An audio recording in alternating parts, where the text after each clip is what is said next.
name is Joe DiMatteo Jr. Thank you for joining me today.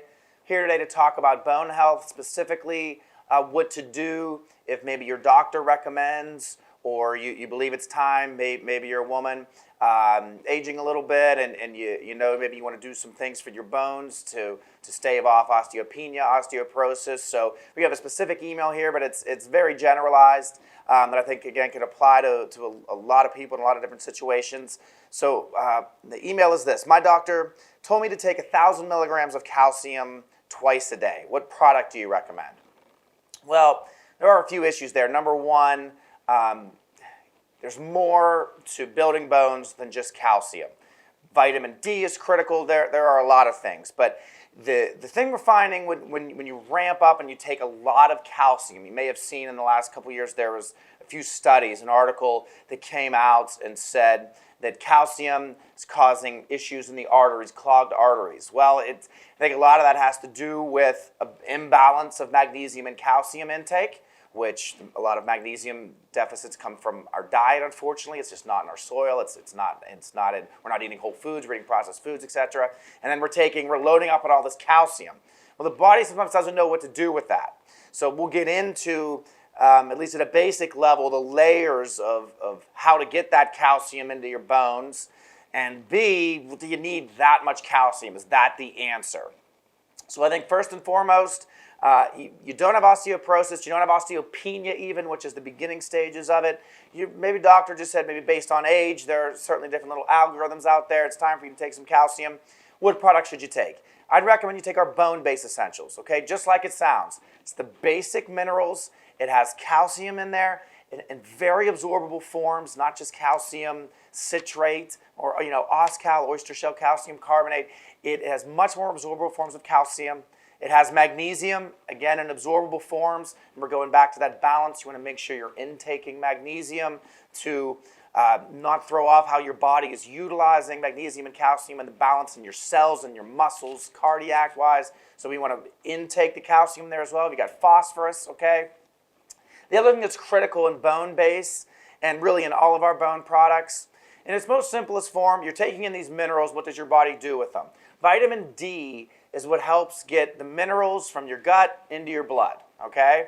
Well, that's become a little bit of the problem with the calcification. So the calcium's in your blood, and we're finding that maybe it's calcifying some arteries. So what do you do from there? How do you get it from your blood into your bones? Well, we're finding that's vitamin K. So in the bone base, you've got vitamin D, get it from your gut into your blood. Vitamin K, take that calcium, use the osteoblasts, the bone building cells, to take that calcium, those minerals, that magnesium, that phosphorus, take it out of the blood, deposit it into bones where it should be so it doesn't go circulate in arteries. So the levels to that are not only the D and the K, but not mega doses of calcium. You don't need 2,000 milligrams of calcium a day. You need a specific amount. You need a few hundred a day in absorbable forms, 300 to 500 at least. But you want to make sure, again, with the balance, your magnesium, okay, your phosphorus, the D and the K to add, all right? If you have osteopenia, we recommend our bone support, 3 of those a day. And if I didn't mention, the bone base is 3 a day also, but you want to divide the doses, okay, with all of these here. But the bone support, 3 a day in divided doses, 2 and 1. All right, you just want to make sure that you're maximizing the absorption there. The reason for the step up in the bone support is more minerals. Okay, there are a lot of trace minerals involved in building bone. Okay, there's also some boron, some different things in there. They're gonna help to increase maybe a little above the bone base. Really help to get you building bone better, okay? And then finally, the Osteo Essentials Plus is if you have osteoporosis, okay? And I would recommend at least 4 a day there, 2 twice a day. Again, we're just stepping up. There's more forms of calcium, okay? Instead of 2 or 3 forms, there's 4, 5, 6 forms in there, all right? And of the magnesium, of the phosphorus, you're really adding in the amounts of pathways, because essentially when you only take one version of these minerals, you only have one pathway through which your body absorbs it. If it's